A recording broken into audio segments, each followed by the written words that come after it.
Right now, as you watch this video, there are approximately 12,500 nuclear warheads in existence. About 2,000 of them are on high alert, ready to launch within minutes. This is not a relic of the Cold War. This is today. We have built civilization over 10,000 years. Cities, science, art, medicine, democracy, and we have also built, with extraordinary precision, the tools to erase all of it in an afternoon. This video is not designed to frighten you into paralysis. It is designed to make you understand, truly understand, what nuclear war would actually mean, not in abstract megatons or geopolitical theory. Hour by hour, city by city, person by person. What you are about to see is based on real nuclear arsenals and verified military doctrine. Scientific studies on blast effects, radiation, and nuclear winter.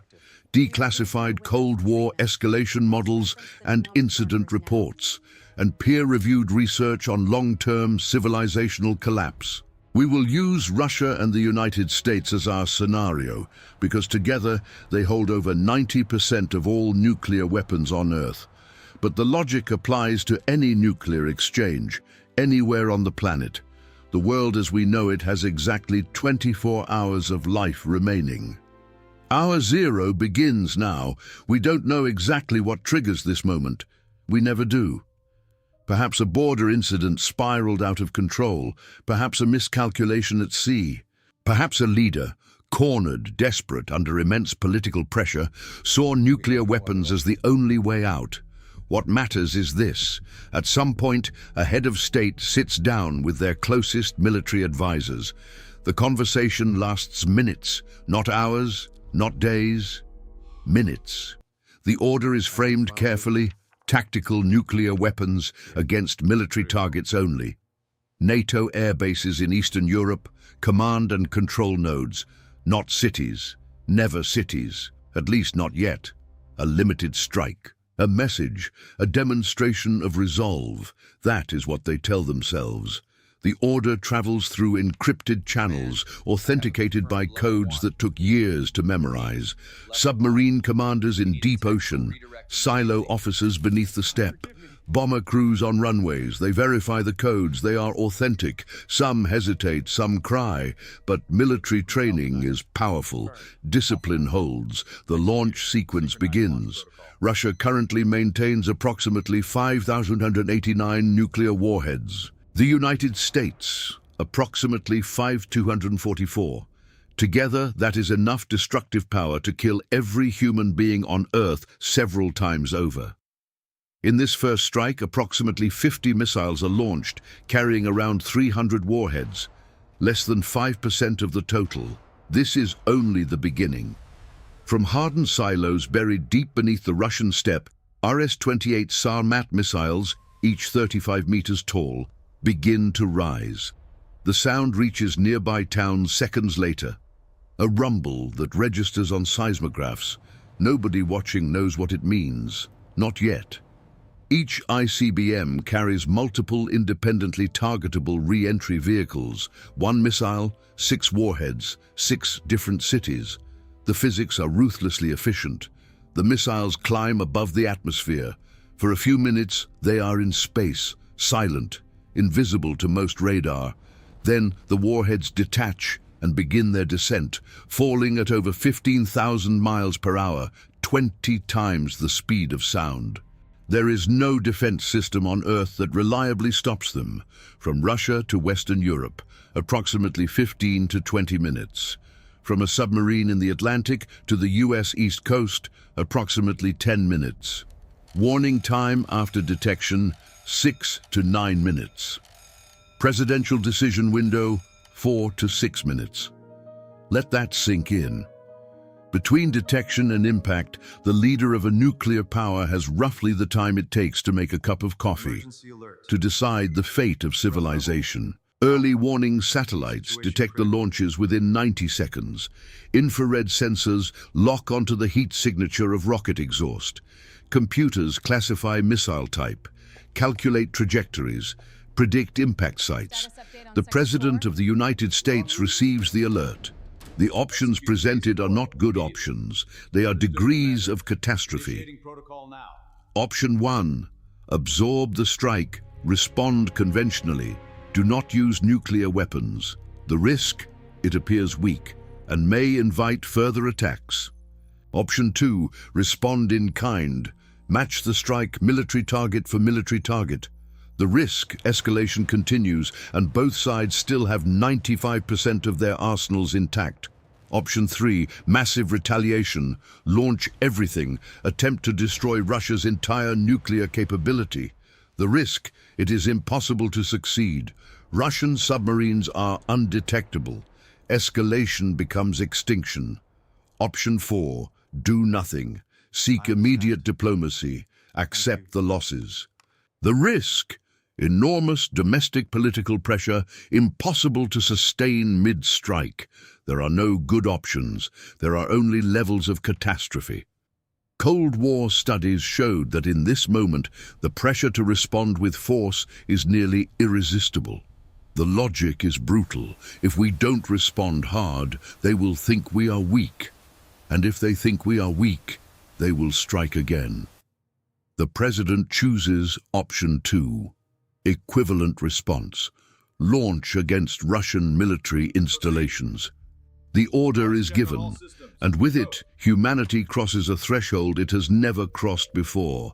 30 minutes after launch, the first warheads arrive. A 200-kiloton warhead detonates at 1,000 meters altitude above a NATO airbase in Eastern Europe. For context, the bomb dropped on Hiroshima was 15 kilotons. This is more than 13 times more powerful. The fireball is 850 meters in diameter. Its temperature reaches several million degrees Celsius. Everything within 1.5 kilometers is vaporized instantly. Not destroyed, not damaged, vaporized. The buildings, the aircraft, the people, they simply cease to exist. The blast wave that follows travels at supersonic speed.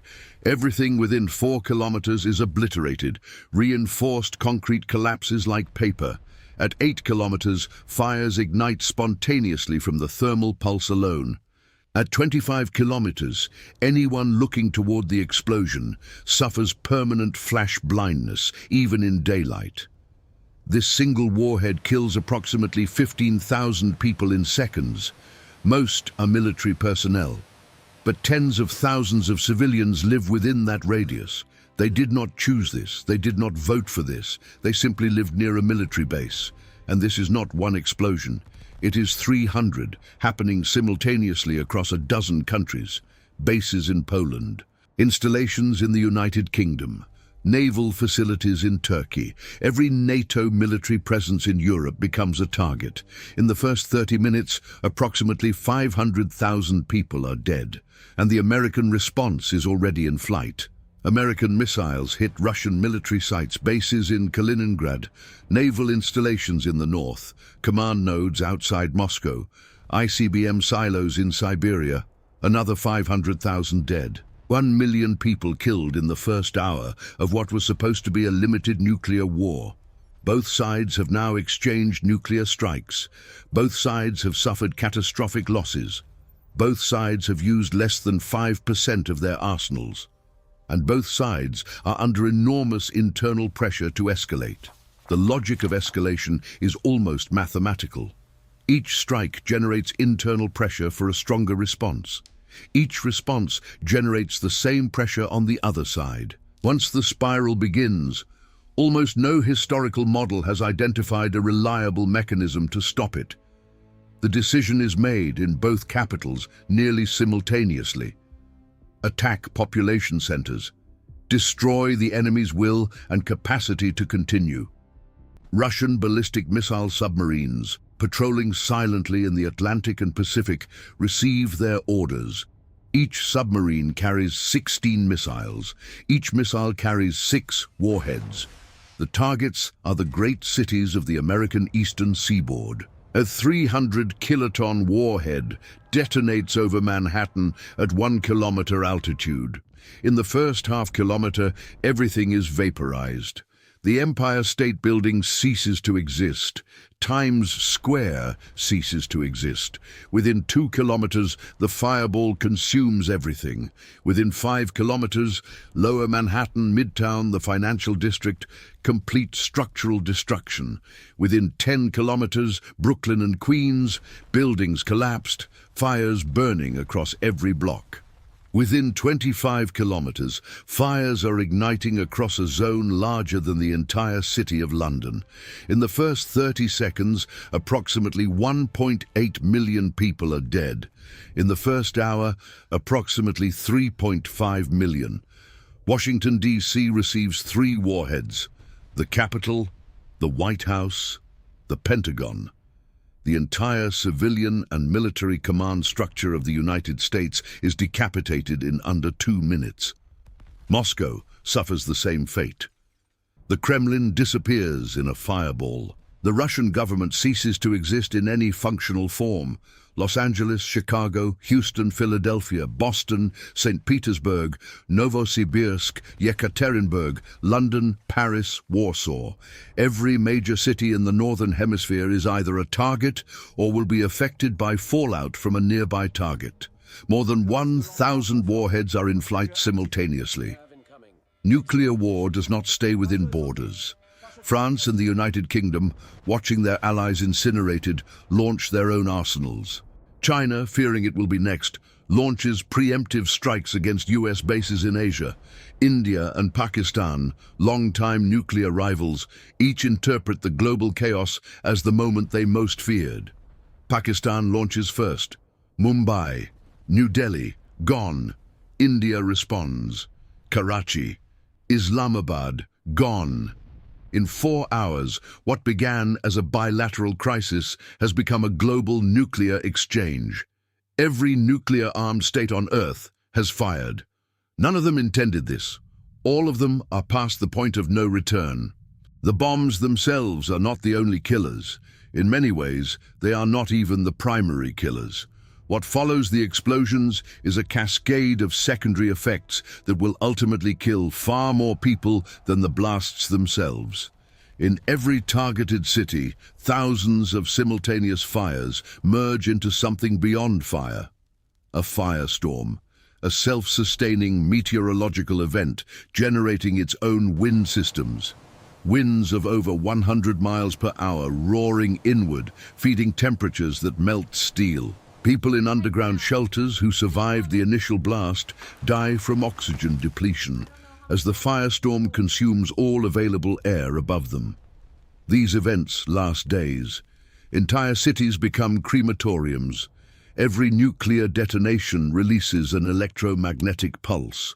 A single high-altitude detonation over the center of the United States would destroy the electronics of virtually every unshielded device in the continental US.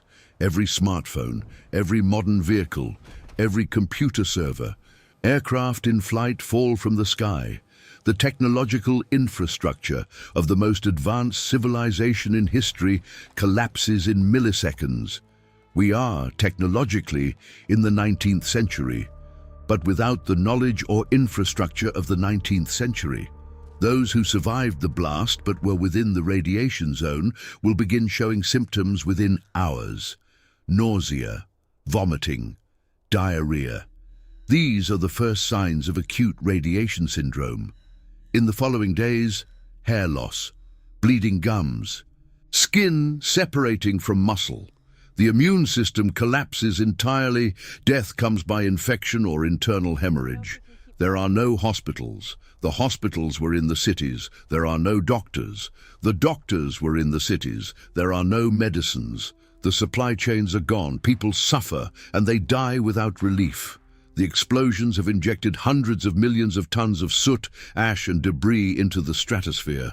Unlike particles in the lower atmosphere, these do not wash out with rain.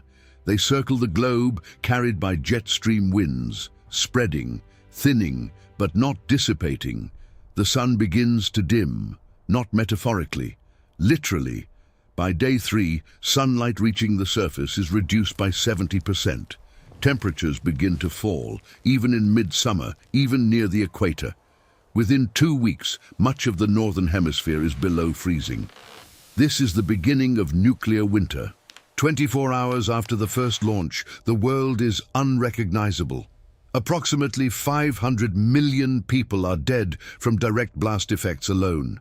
Hundreds of millions more are dying from radiation exposure. 3 billion people have no functioning government, no electricity, no clean water, no food supply chain. And the worst is still ahead. In areas not directly hit, society does not hold together. Without electricity, water treatment fails within days. Without water treatment, disease spreads within weeks. Cholera, typhoid, dysentery, diseases we thought we had left behind. Without food distribution networks, starvation begins within a month. Without law enforcement, violence fills the void. Centuries of social infrastructure, the systems that allow 8 billion people to coexist in relative peace, collapse faster than anyone imagined possible. Nuclear winter is not a temporary event.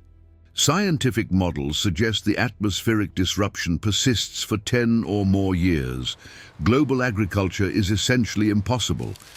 And this is the mechanism by which nuclear war between two countries kills people on every continent.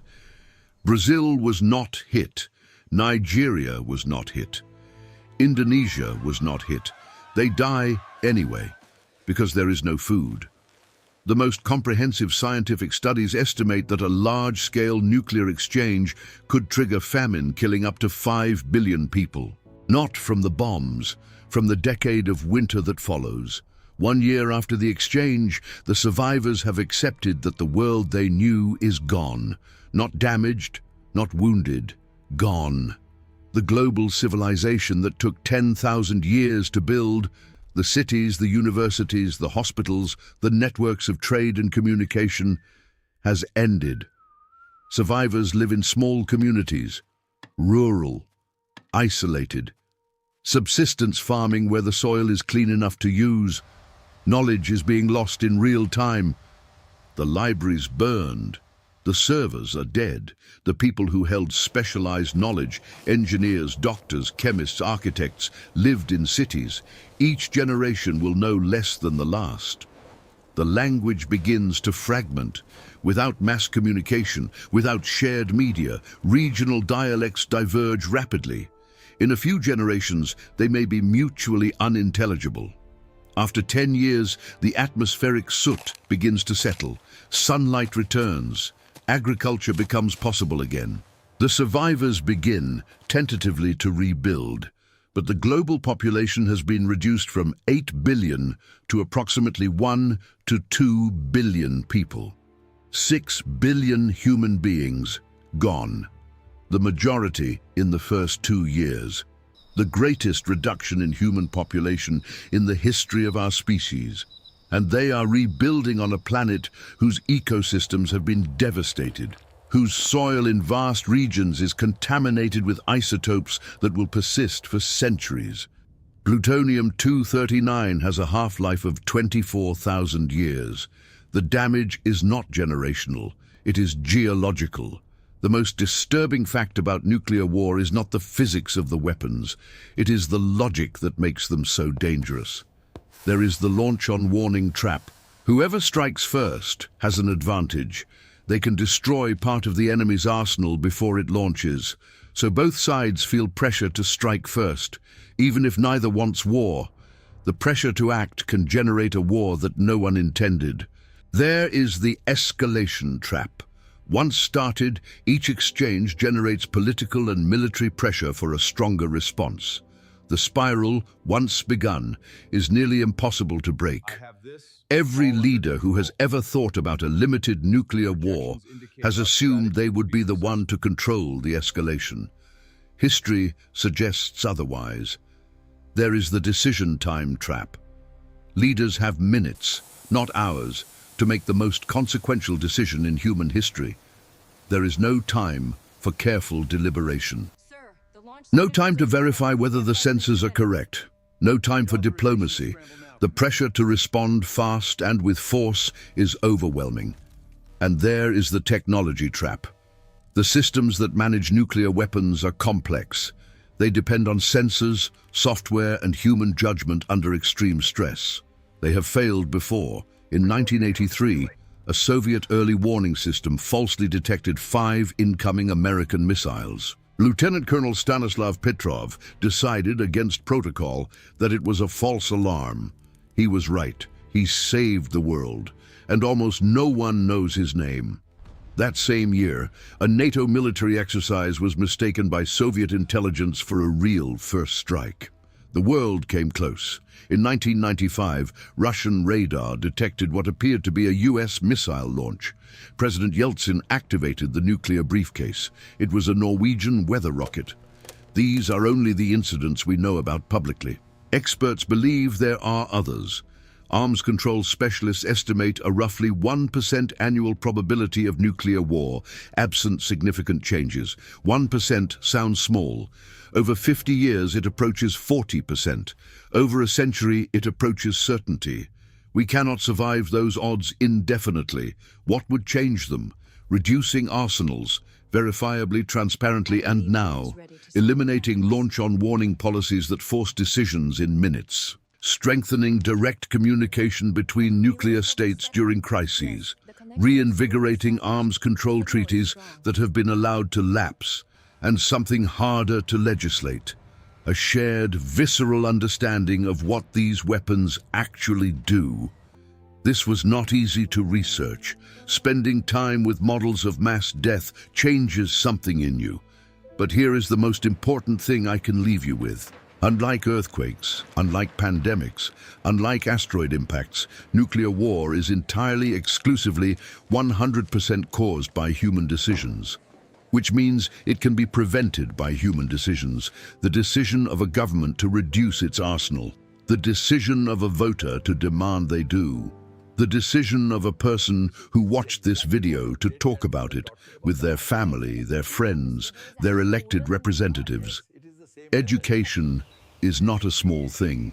It is the foundation of every political change that has ever happened. We have been lucky. For 80 years, the worst weapon ever built has not been used in war, partially because of deterrence, partially because of diplomacy, and partially, more than we are comfortable admitting, because of luck. Albert Einstein said it best, just 1 year after the atomic bomb was used for the first time. The unleashed power of the atom has changed everything save our modes of thinking, and thus we drift toward unparalleled catastrophe. That was 1946. We are still drifting. Luck runs out. Decisions do not have to.